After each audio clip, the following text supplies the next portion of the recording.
Hey guys, Assalamualaikum and welcome again sa Amber TV.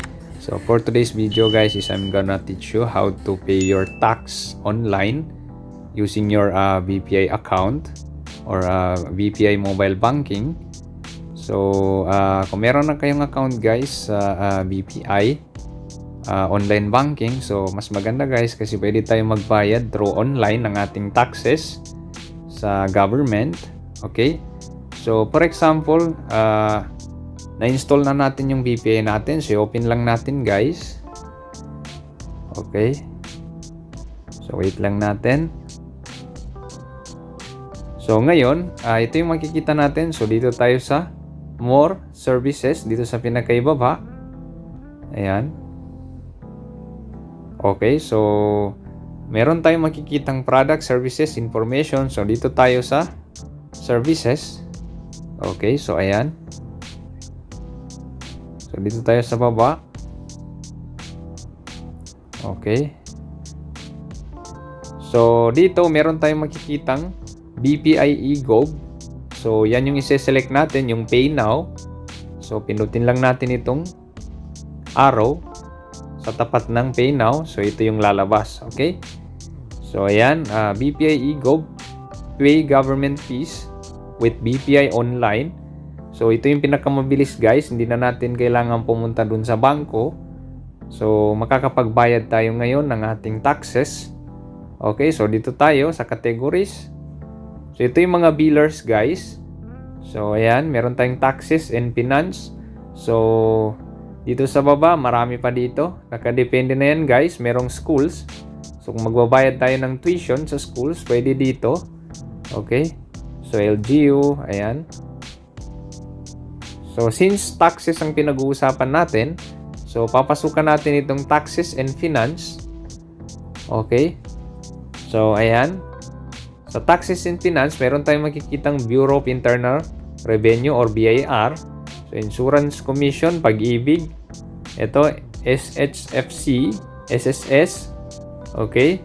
So, for example, magbabayad tayo ng ating Bureau of Internal Revenue. Okay. So, select natin yan, then proceed lang tayo. Okay. So, ayan. So, mapupunta tayo ngayon dito, guys. Tax payment. So, select natin yan. Tax payment lang yan. Then, continue lang. Okay. So, ayan. Nilalagay natin ngayon itong amount kung magkano. So, let's say, 3 or 2,500. Then, mahalaga, ilagay natin yung TIN number natin, which is yun yung nakaregister na number natin dun sa BIR. Okay?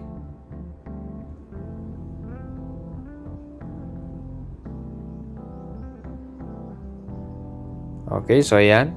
So, this is sample only. So, yung TIN branch code. Okay, so, form type.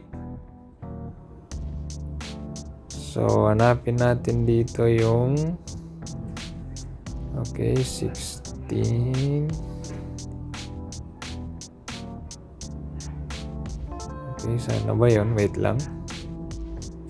So, depende na yan kung anong form yung ginamit natin.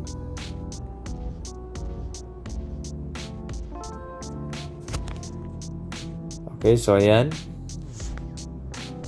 Then, tax type. Okay, so select natin dito yung AP. Return period. Select natin yung date, for example, 28.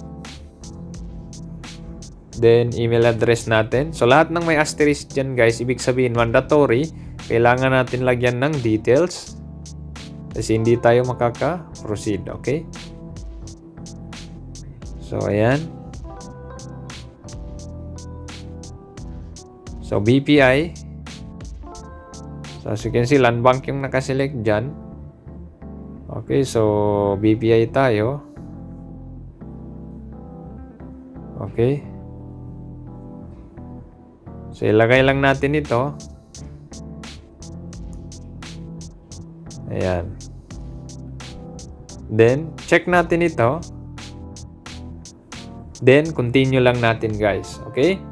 So, hindi natin siya i-continue kasi hindi pa tayo magbabayad ngayon ng ating tax. So, gusto ko lang ipakita sa inyo yung steps kung paano yung natin mababayaran yung tax natin gamit ang ating BPI. Okay? So, ayan. So, pag i-continue natin yan, so mapupunta tayo dun sa next page. Okay? So, which is ilalagay natin yung one-time PIN. Okay? So, pag nalagay natin, automatically, makakapagbayad na tayo gamit ang ating BPI. Okay? So, hanggang dito na lang muna guys. So, I hope nakatulong ito sa inyo. Thanks for watching and don't forget to subscribe to Amer TV for the latest videos na aking i-upload. Shukran and wassalam.